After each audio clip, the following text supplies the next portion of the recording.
마가복음 15장 22절에서 34절까지 말씀입니다. 마가복음 15장 22절에서 34절까지.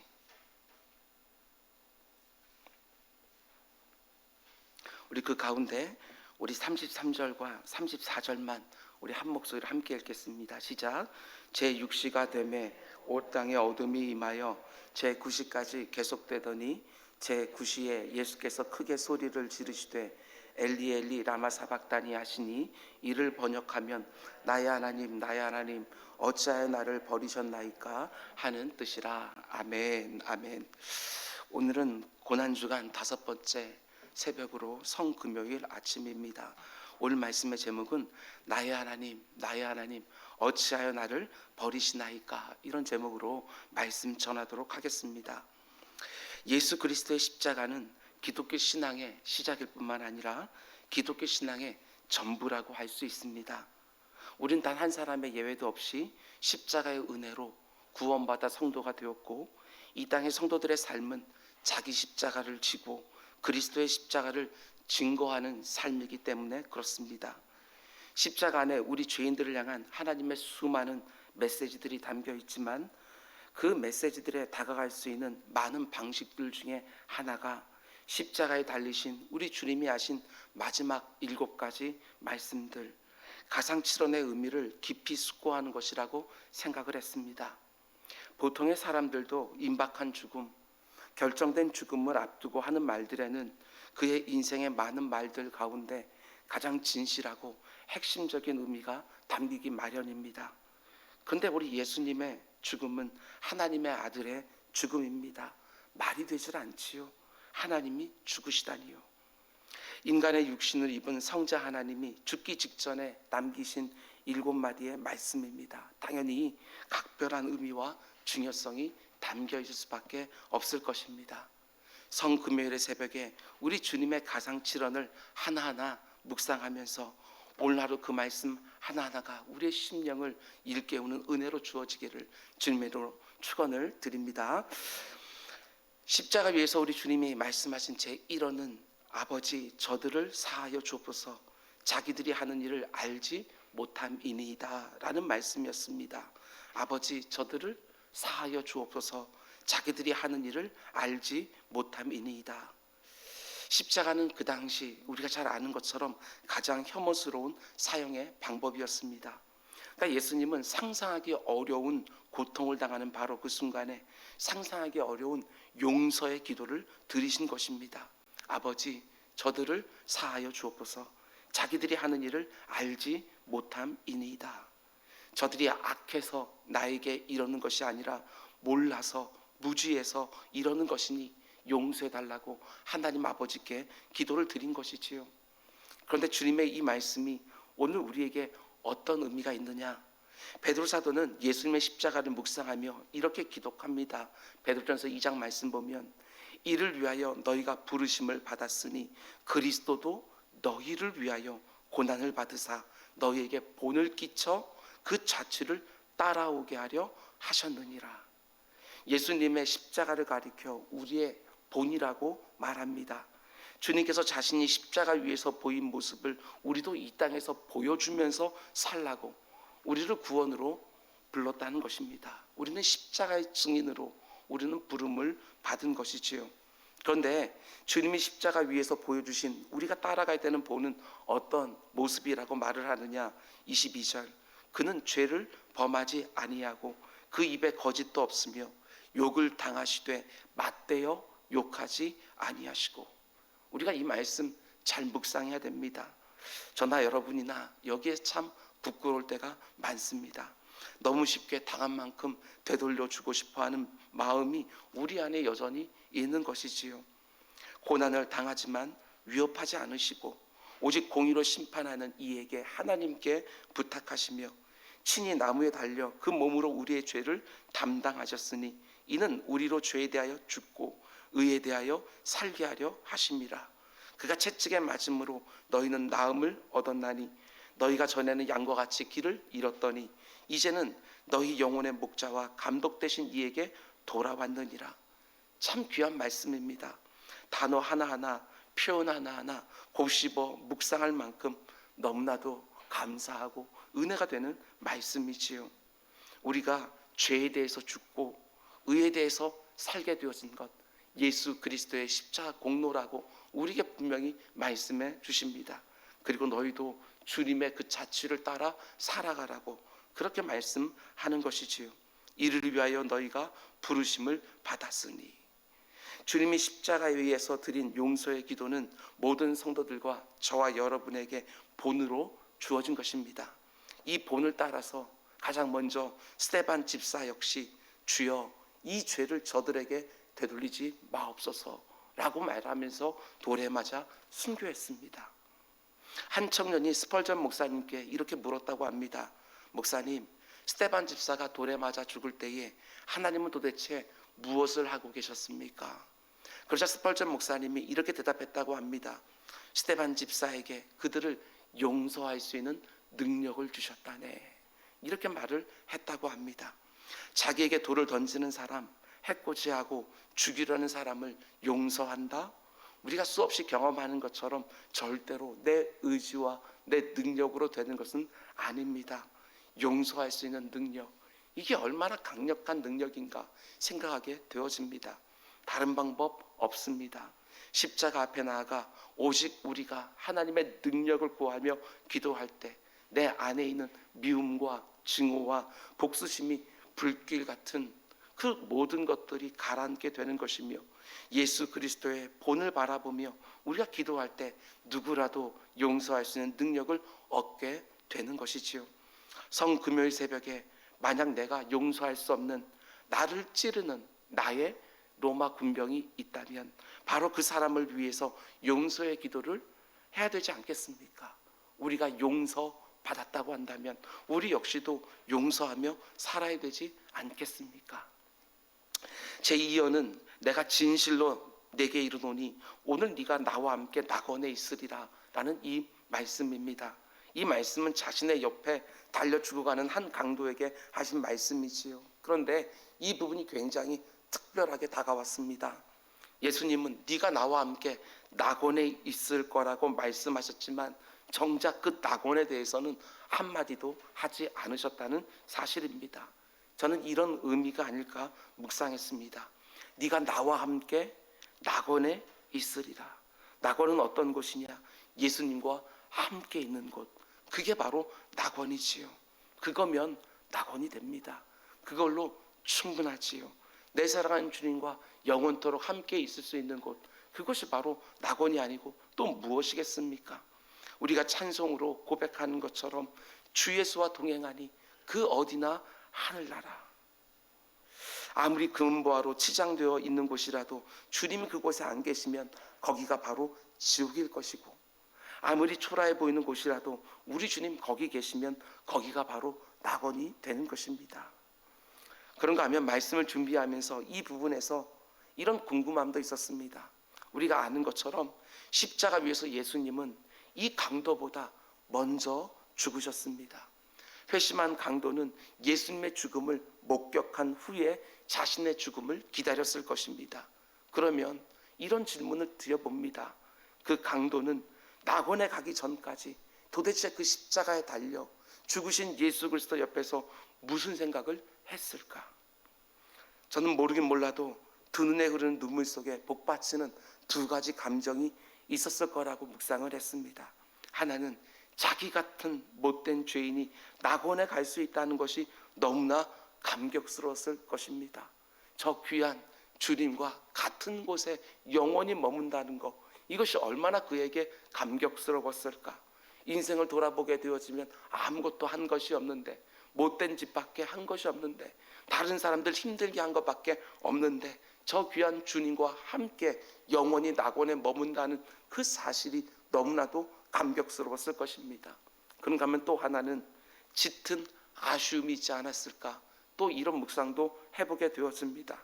자기에게 이렇게 영생복락을 허락해 주신 저렇게 귀한 주님을 위해 뭔가를 할 수 있는 시간이 자기에게 없다는 짙은 아쉬움이 있지 않았을까. 저분을 조금이라도 좀 더 일찍 만났으면 얼마나 좋았을까, 이런 생각을 하지 않았을까? 그러면 나도 다르게 살았을 텐데. 얼마든지 이런 생각을 했을 거라고 묵상을 했습니다. 여러분, 저와 여러분에게는 여전히 기회가 있다는 사실을 절대로 놓치지 마시기 바랍니다. 그 강도는 절대로 가져보지 못한 그 기회를, 주님을 위한 삶을 저와 여러분들은 얼마든지 살 수 있는 기회가 주어져 있습니다. 그 기회를 절대로 놓치지 않고 후회 없이 제대로 사용하는 우리 모두가 될 수 있기를 주님의 이름으로 축원을 드립니다. 오늘 새벽에 결단할 수 있기를 원합니다. 그 강도가 그렇게 뼈저리게 후회했던 그 시간들, 우리는 얼마든지 살 수 있다는 것을 알고 주님 앞에 다시 한번 충성을 서약하는 복된 새벽이 되기를 주님의 이름으로 축원을 드립니다. 제3호는 여자여 보소서 아들이니이다. 보라 내 어머니라 라는 말씀이었습니다. 예수님은 죽음의 직면에 있으면서도 자신의 필요에 관심을 가졌던 것이 아니라 자신의 육신의 어머니인 마리아의 필요에 주목하셨습니다. 십자가 위에 달리신 주님께서 십자가 아래에 있는 인생의 필요를 끝까지 생각하셨다. 이게 너무나도 은혜가 됩니다. 그 필요를 끝까지 챙겨주셨다는 것입니다. 그런데 여기서 또 이런 의문이 생겼습니다. 예수님이 십자가 위에서 여자여 보소서 아들이다 이렇게 말씀하셨는데 우리 주님은 왜 굳이 자신의 제자 요한에게 자기의 육신의 어머니 마리아를 위탁했을까? 이런 궁금함이 있습니다. 왜냐하면 마리아에게는 또 다른 아들들이 있었기 때문에 그렇습니다. 예수님 외에도 4명의 아들들이 더 있었습니다. 야고보와 유다와 요셉과 시몬. 그렇다고 한다면 당연히 그 아들들에게, 자신의 형제들에게 어머니를 부탁하는 것이 당연할 것 같은데 자신의 제자에게 아들이라고 말씀하시고 그에게 어머니를 맡기신 이유가 무엇이었겠는가? 그 이유는 예수님이 공생애 중에 이렇게 하신 말씀 가운데 속에 찾을 수 있을 거라고 생각을 했습니다. 마가복음 10장을 보면 주님 이렇게 말씀합니다. 내가 진실로 너에게 이르노니 나와 복음을 위하여 집이나 형제나 자매나 어머니나 아버지나 자식이나 전토를 벌인 자는 현세에 있어 집과 형제와 자매와 어머니와 자식과 전토를 100배나 받되. 다른 것은 다 떠나서 예수님이 말씀하시는 100배나 되는 형제, 자매, 어머니, 자식은 어디서 찾을 수 있습니까? 그게 바로 교회입니다. 교회지요. 하나님이 한 몸으로 묶어서 함께 신앙생활하는 다른 지체들이 나의 형제가 되고 나의 자매가 되고 나의 어머니와 나의 자녀가 된다고 우리 주님께서 말씀해 주신 것이지요. 예수님은 마지막 순간에도 교회가 무엇인지를 우리에게 가르쳐 주시는 것입니다. 교회는 육신의 가족처럼 서로를 돌보는 사랑과 희생의 공동체가 되어야 한다고 가르쳐 주시는 것입니다. 나만 신앙생활 잘하면 되는 것이 아니라 내 곁에 있는 영적인 어머니들을 돌봐야 되는 것이고 영적인 자녀들을 양육해야 될 그런 책무가 저와 여러분에게 있다는 거 한시도 잊지 마시기를 바랍니다. 교회는 이 교회에서 신앙생활 하다가 다른 교회로 또 옮겨가면 그렇게 교회가 얼마든지 바뀔 수 있기에 나의 가족이 아닌 것처럼 생각하시면 절대로 안 됩니다. 오늘 새벽에 주님께서 우리에게도 말씀하시는 것입니다. 아무개야 보라 네 어머니라. 아무개야 보라 네 자식이라. 이렇게 말씀해 주시는 것입니다. 내 옆에 있는 그 사람을 형제로 자매로 받으라. 지금 내 옆에 있는 연로한 성도들을 내 어머니라고 내 아버지라고 여기고 잘 섬겨라. 교육기관에 있는 어린 친구들 하나하나를 마치 네 자녀 양육하는 것처럼 최선을 다해서 멋진 그리스도인으로 만들어가라. 우리들에게 말씀하시는 것이지요. 꼭 그러하는 교회가 될 수 있기를 주님의 이름으로 축원을 드립니다. 또 이런 생각도 하게 되었습니다. 십자가 위에서 죽어가고 계시던 주님이 자신의 어머니를 끝까지 돌보셨다면 지금 하늘 보좌 우편에서 다스리고 계시는 주님은 하나님의 자녀들을 얼마나 더 진실하게 돌보고 계실까? 이런 생각을 해보았습니다. 코로나19의 광풍 속에서도 하늘 보좌 우편에 앉아 계신 주님께서 성도된 우리들을 지키고 보호해 주실 것입니다. 이 땅에 세워진 자신의 몸된 교회들 역시 지키시고 보호해 주실 것입니다. 이 믿음을 가지고 절대로 흔들리지 아니하고 견고하게 이 때를 지나가는 우리 모두가 될 수 있기를 주님의 이름으로 축원을 드립니다. 예수님이 십자가에서 하신 제4원의 말씀은 나의 하나님 나의 하나님 어찌하여 나를 버리시나이까 엘리 엘리 라마 사박다니 라고 하는 말씀입니다. 저는 개인적으로 가상칠언의 말씀 가운데 이 4원의 말씀이 최고의 신비라고 여겨집니다. 예수님이 지금 경험하고 있는 고통의 본질은 무엇입니까? 물론 예수님이 경험하는 육체의 고통은 말로 표현할 수 없는 큰 고통이라는 거 분명하지만 그것과 비교할 수 없이 큰 고통은 우리 주님 비명과도 같은 절규를 부르짖는 것처럼 하나님 아버지로부터 버림받는 고통이었습니다. 나의 하나님 어찌하여 나를 버리셨나이까. 누군가에게 버림받아 본 그런 아픈 기억이 있는 분들 혹 계십니까? 그것도 믿었던 사람에게, 그것도 너무나도 사랑하는 대상에게 버림받는 고통, 이것은 정말 끔찍한 일이지요.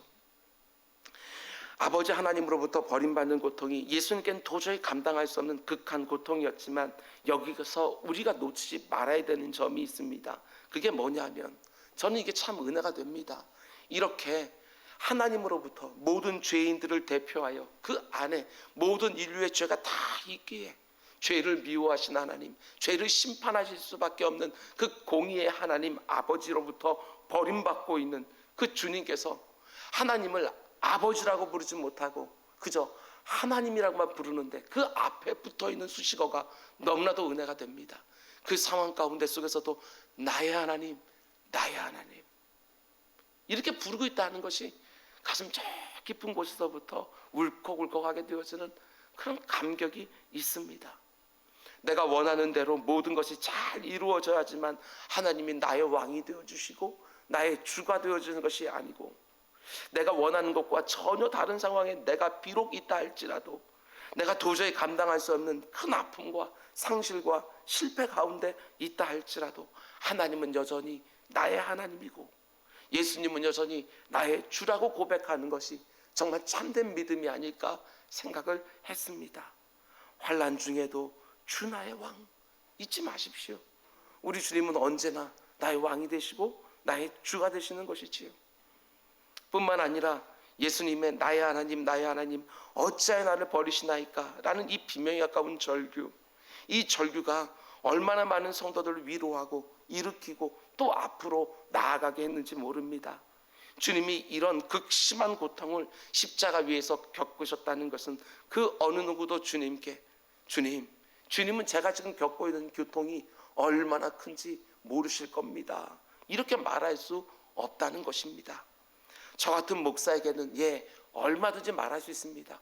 목사님이 지금 제 마음을 어떻게 아시겠냐고 얼마든지 그렇게 말할 수 있습니다. 그러나 주님은 지금 제가 당하는 이 고통이 얼마나 큰지 모르실 것입니다. 이렇게 말할 수 없다는 것입니다. 누군가에게 버림받으셨습니까? 주님께서도 버림받으셨습니다. 그 어떤 인생이 겪는 고통보다도 우리 주님은 더 참혹한 고통을 당하셨습니다. 그는 우리와 동일하게 고난당하셨기에 우리를 채울하신다고 분명히 말씀해 주셨습니다.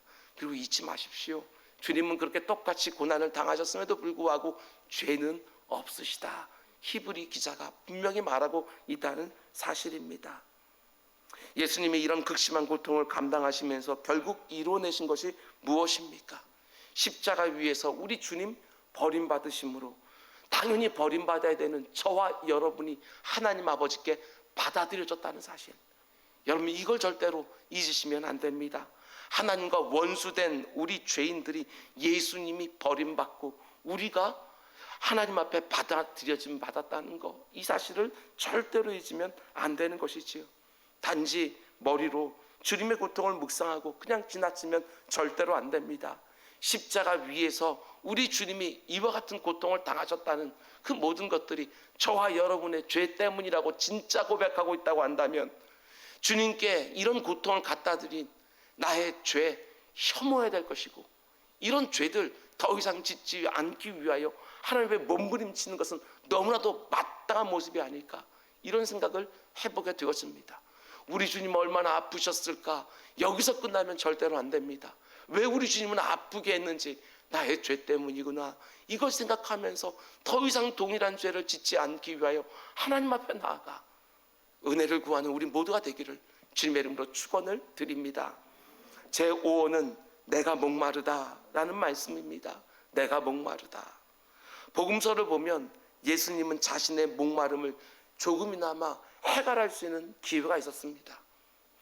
로마 군병들이 긴 장대에다가 끝에다가 해융, 신포도주를 묻힌 해융, 목마름도 어느 정도 해결할 수 있을 것이고 마취제 역할도 분명히 할 수 있는 그 신포도주를 그렇게 입가에 대주었지만 우리 주님 그것도 거절하셨습니다. 여기서도 참 특별한 묵상을 하게 되었습니다. 우리 주님이 공생애를 맨 처음 시작하실 때 공생애 직전에 40일을 금식하시고 줄이셨습니다. 그때 사단이 다가와서 저 돌멩이로 떡 하나 만들어 먹으라고 그렇게 유혹했습니다. 그런데 우리 주님 그런 능력을 가지고 있음에도 불구하고 자기를 위하여 떡 한 조각 만드는 것도 거절하셨습니다. 그것이 바로 공생애를 시작하는 첫 번째 시간대에 우리 주님의 모습입니다. 그런데 공생애를 마치는 그 십자가 위에서도 자기 자신의 목마름을 해결하기 위하여 물 한 그릇 만들지 않았다는 것, 이것이 얼마나 엄청난 일인지 모르겠습니다. 저는 궁금합니다. 주님의 이런 결벽증 도대체 무엇일까? 자신을 위하여 왜 이렇게 하지 않으실까? 그 어떤 기적을 보더라도 곁에 있는 사람들을 위해서는 처음 보는 낯선 사람의 어려움도 기적을 사용하여 다 해결해 주었음에도 불구하고 자기 자신을 위해서는 떡 한 조각도 만들지 않고 물 한 그릇 만들지 않았던 이 모습 보면서 우리에게 주는 울림이 있지 않습니까? 모든 것이 내 것부터 챙겨야 다른 사람들의 어려움들이 눈에 들어오는 우리들에게 우리 주님께서 보여주는 것들이 있지 않는가? 네가 먼저 잘 돼야 다른 사람도 도울 수 있지, 늘 이렇게 자녀들에게 말하는 우리들에게 주는 메시지가 있지 않을까? 이런 생각들을 해보게 되어집니다. 이 새벽에 여러분 묵상하기 원합니다. 우리 주님 자신을 위해서 떡 한 조각도 만들지 않으셨구나. 자신의 목마름을 위해서 물 한 그릇 만들지 않으셨구나. 우리 주님께서 이렇게 하시는 이유가 있습니다. 예수님이 부자와 나사로의 비유를 말씀해 주실 때에 지옥불에 던져져 있는 부자의 형편에 대해서 이렇게 말씀해 주십니다. 부자는 누가복음 16절에서 이렇게 절규합니다. 불러 이르되 아버지 아브라함이여 나를 긍휼히 여기사 나사로를 보내어 그 손가락 끝에 물을 찍어 내 혀를 서늘하게 하소서. 물 한 그릇이 아닙니다. 손가락 끝에다가 물 한 번 찍어가지고 그 물기 있는 그 손가락으로 자기 혀를 좀 서늘하게 해달라고. 내가 이 불꽃 가운데서 괴로워하나이다. 여러분, 목마름은 자신의 죄로 인해 심판당하는 그 인간들이 겪게 될 무시무시한 형벌이지요. 영원한 목마름, 지옥불에서 겪게 되어지는 그 영원한 목마름. 예수님은 저와 여러분이 하나님과 분리된 채 영원히 타오르는 불 속에서 목마름으로 고통당하지 아니하도록 내가 목마르다 보여주시는 것입니다. 저와 여러분의 그 목마름을 해결해 주시기 위하여 자신의 목마름으로 감당해 주신 것이지요. 여러분, 지옥에 대해서 순진하게 생각하면 되지 않습니다. 우리 주님께서 우리같이 어리석은 사람들 잘 이해할 수 있도록 비유로까지 말씀해 주셨습니다. 그뿐만 아니라 거기는 구더기도 죽지 않는 곳이라고, 거기는 소금이 튀는 것처럼 그렇게 뜨거운 불이 있는 곳이라고 우리들에게 말씀해 주셨습니다. 예수 그리스도의 십자가 위에서 저와 여러분의 죄 문제를 해결해 주었기에 우리가 그 영원한 목마름에서 자유함을 얻게 된 거 아니겠습니까?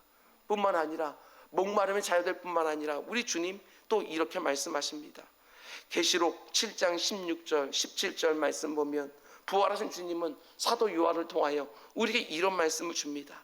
그들이 다시는 줄이지도 아니하며, 우리 주님께서 자신의 그 굶주림으로 우리들에게 줄이지 않게 해주신 것이며, 목마르지도 아니하고 자신이 목마름으로 우리들에게 다시는 목마르지 않도록 해주신 것이고, 해나 아무 뜨거운 기운에도 상하지도 아니하리니 이는 보좌 가운데 계신 어린 양이 그들의 목자가 되어 생명수샘으로 인도하시고 하나님께서 그들의 눈에서 모든 눈물을 씻어 주실 것입니다. 선한 목자가 되시는 그 주님, 선한 목자는 자기 양을 위하여 생명을 내어놓는다 말씀하셨던 그 주님이 실제로 그 목자 없이 유리하는 그 양들을 위하여 자신이 선한 목자가 되어 자기의 생명을 내어주심으로 우리의 영원한 목마름을 해결해 주셨을 뿐만 아니라 우리를 영원한 생명수 샘으로 인도해 주신다. 할렐루야 아닙니까? 이 하나님을 우리는 마땅히 경배하고 마땅히 찬양하며 그분을 위해서 남은 생을 사는 것은 여러분 당연한 일 아니겠습니까?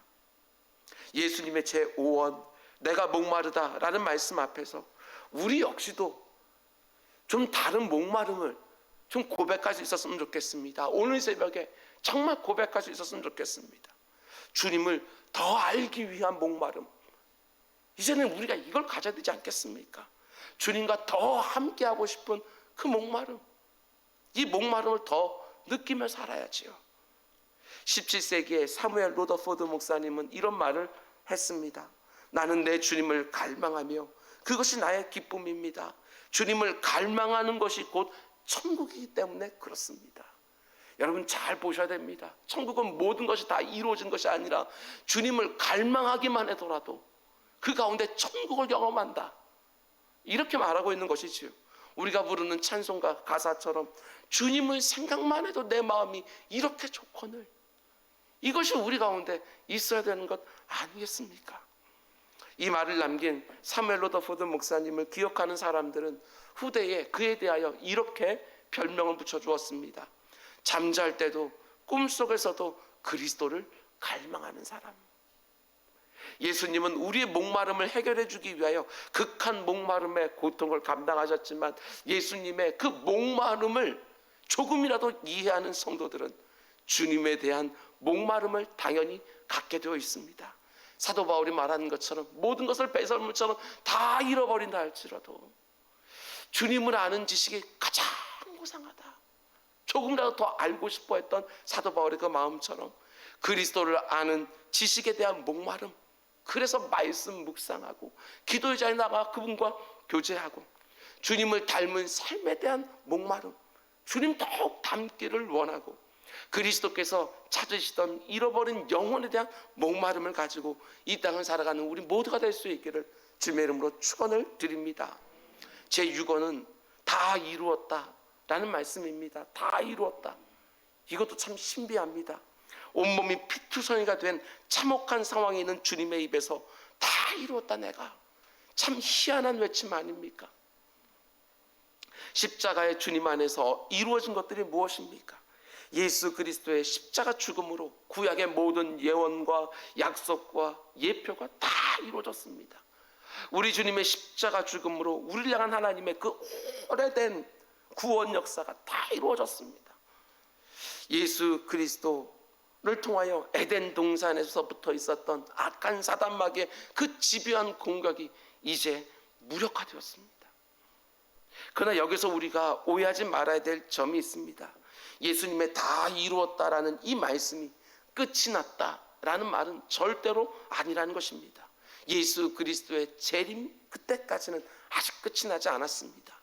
우리 최고 사령관이 되신 우리 주님께서 악한 사단마귀의 그 머리를 밟고 승리를 확정 지어 주셨지만 그 가운데 남은 싸움들이 우리들에게 있다는 사실입니다. 물론 영적 싸움에는 많은 수고와 아픔이 있습니다. 이 세상의 공격이 결코 만만치 않습니다. 우리는 그들과 싸워야 되는 것인데 그럼에도 불구하고 우리가 싸우는 방식은 어떻습니까? 로마서에서 말해주는 것처럼 선으로 악을 이기라. 이게 우리에게 주어진 방식입니다. 똑같이 악해져서 영적 싸움을 벌이는 것이 아니라 선으로 악을 이기라. 이게 얼마나 어려운 일인지 모릅니다. 그러나 이게 진짜지요. 이게 진짜 성도의 승리입니다. 루오라는 프랑스 화가가 그린 작품의 이름이 루오의 향나무입니다. 설교 요약지에 그림을 넣어 놓았는데 그림 밑에 아주 작은 글씨로 이런 내용이 적혀져 있습니다. 얼마나 은혜가 되는지 모릅니다. 의인은 향나무처럼 후려치는 도끼도 향기롭게 한다. 도끼에도 향기를 묻히는 향나무. 자기를 찍는데 그 도끼에도 향을 묻혀냅니다. 이 표현이 얼마나 강력하게 다가오는지 모릅니다. 누가 나를 해코지하고 누가 나를 힘들게 하고, 아니 이 세상 가운데 속에 살아가면서 영적 싸움을 싸우면서 그 가운데 아무리 어려움이 있고 힘듦이 있다 할지라도 거기에다가도 향을 묻혀내는 향나무, 그게 바로 성도들이라고 말을 하는 것입니다. 의인은 마치 향나무 같아서 그를 찍는 도끼에도 향기를 묻힌다. 혹시 이 글을 읽으면서 여러분 인생에 도끼가 있습니까? 여러분을 찍어내리는 그 아프게 하는 도끼들이 있습니까? 거기에도 그리스도의 향기를 묻혀내는 성도들. 이게 얼마나 멋진 말인가.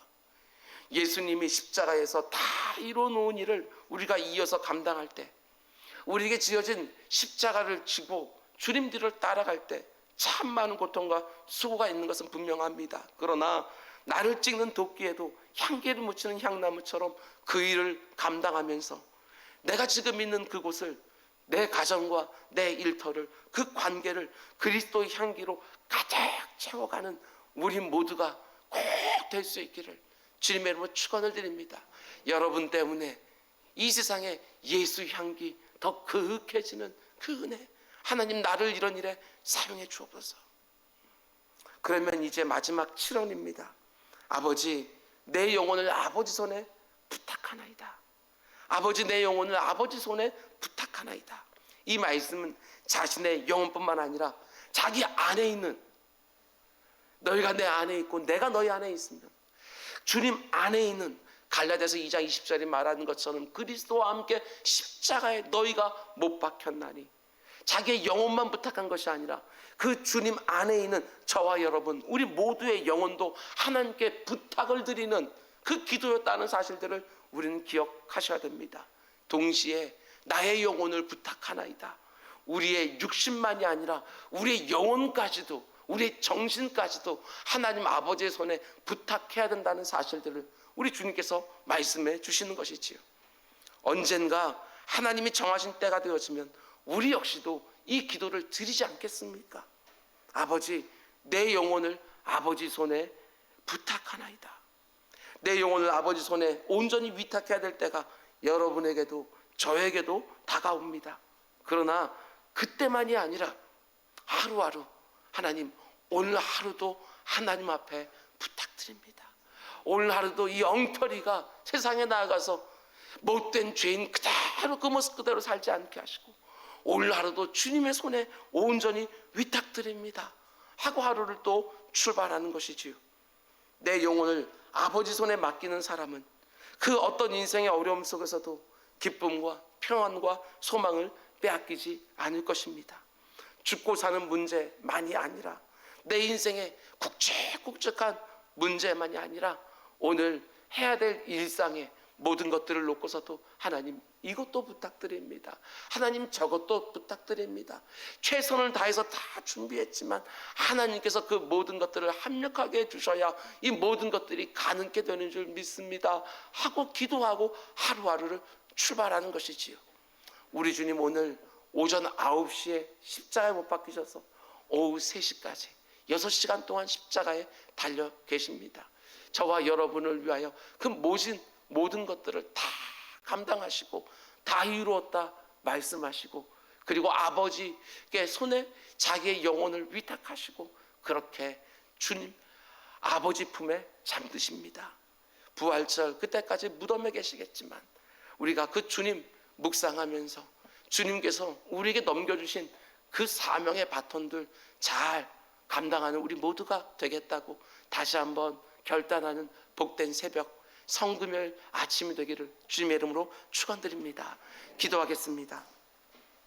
사랑하는 아버지 하나님, 자신을 찍는 도끼에도 향기를 묻히는 향나무처럼 나를 힘들게 만드는 사람에게도 그리스도의 향기를 묻히며 살아가는 우리 모두가 되게 하여 주옵소서.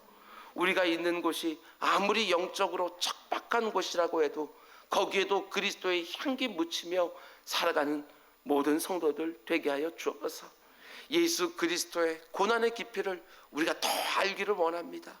우리의 머리로는 도무지 이해할 수 없으니 주께서 은혜를 더해 주시사 모든 성도들이 오늘 하루 주님의 고난을 깊이 묵상하며 주님이 보이시는 본을 따라 성도의 아픔과 이웃의 아픔에 공감하고 또한 그들을 위해서 중보하며 그들을 위하여 하나님 내게 허락하신 것들을 마음껏 흘려보내며 이 땅을 복되게 하며 살아가겠다고 결단하는 새벽이 되게 하여 주옵소서. 한 사람 한 사람 직면하고 있는 수많은 문제들이 있지만 그 문제에 짓눌려 허덕이는 영혼 하나도 없게 하여 주시고 이럴 때일수록 더욱더 사명에 집중하고 더 섬기며 더 사랑하며 살아가는 우리 모두가 되게 하여 주옵소서. 다른 사람들을 섬길 때 내 문제에 대한 이해가 바뀔 것을 믿고 내 문제를 극복할 수 있는 힘과 지혜도 허락해 줄 믿고 그렇게 하나님 나라를 위하여 내 주변에 있는 사람들을 위하여 살아가는 우리 모두가 되게 하여 주옵소서. 이 귀한 성금요일에 사랑하는 모든 성도들을 갑절의 은혜로 채워주셔서 더욱 견고하게 힘있게 살아가는 우리 모두가 되게 해 주옵소서. 예수님의 이름으로 기도드렸습니다. 아멘.